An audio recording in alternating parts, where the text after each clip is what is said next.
Friends, स्वागत है आपका हमारे चैनल पर। अगर आप हमारे चैनल पर नए हैं तो सब्सक्राइब और लाइक कर दीजिए। तो चलिए शुरू करते हैं आज की कहानी। आज की कहानी का शीर्षक है भक्ति की सरलता। एक साधु थे, उनका न कोई आश्रम, न धर्मशाला, न ही कोई ठिकाना था। जहाँ रात होती वहीं ठहर जाते और भिक्षा में जो मिलता भगवान को भोग लगाते। वृंदावन की दो गोपियाँ, जिन्होंने कभी भगवान के दर्शन नहीं किए, न कभी मंदिर गईं, प्रातः दही मक्खन गागर में भर कर ले जाती, बेचती और अपनी गृहस्थी में मगन रहती। दोनों गोपियों ने ये सुन रखा था कि साधु संतों के पास झोली में भगवान रहते हैं। एक दिन दोनों अपना दही बेचकर यमुना के निकट आई। वहां देखा कि एक साधु अपनी झोली रखकर संध्या वंदन हेतु स्नान करने गए हैं। झोली एक वृक्ष के नीचे रखी है। कौतूहलवश झोली में भगवान है, भगवान कैसे हैं, इस दृष्टि से दोनों ने चुपके से झोली उठाई और सारा सामान बिखेर दिया, पर भगवान नहीं मिले। तभी उनकी नज़र एक डिब्बे पर पड़ी। डिब्बा खोला तो देखा कि लड्डू गोपाल डिब्बे में बंद है। एक सखी बोली, यही भगवान है। दूसरी सखी बोली, कितने निर्दयी हैं ये सन्यासी, भगवान को बंद करके रखा है।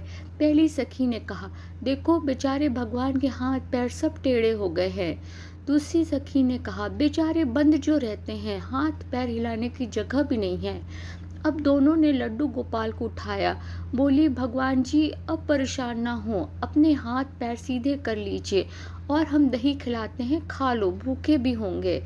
दोनों ने भगवान की मूर्ति को सीधा करना शुरू किया। भगवान को भी उनकी सरलता पर आनंद आ रहा था, वो भी मुस्कुरा रहे थे।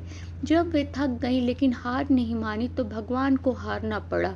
लड्डू गोपाल की मूर्ति सीधी हो गई, भगवान सीधे खड़े हो गए। दोनों ने भगवान को नहलाया और दही खिलाया।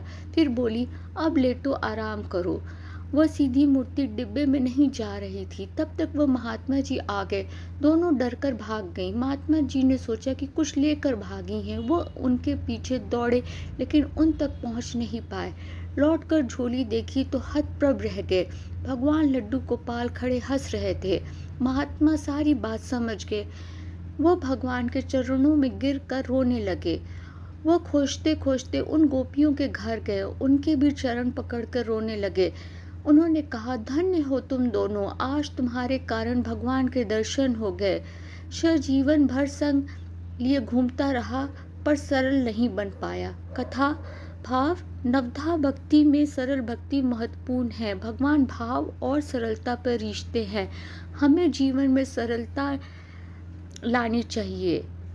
जय जय श्री राधे, जय Shri Krishna. Thank you for listening. Please subscribe my channel.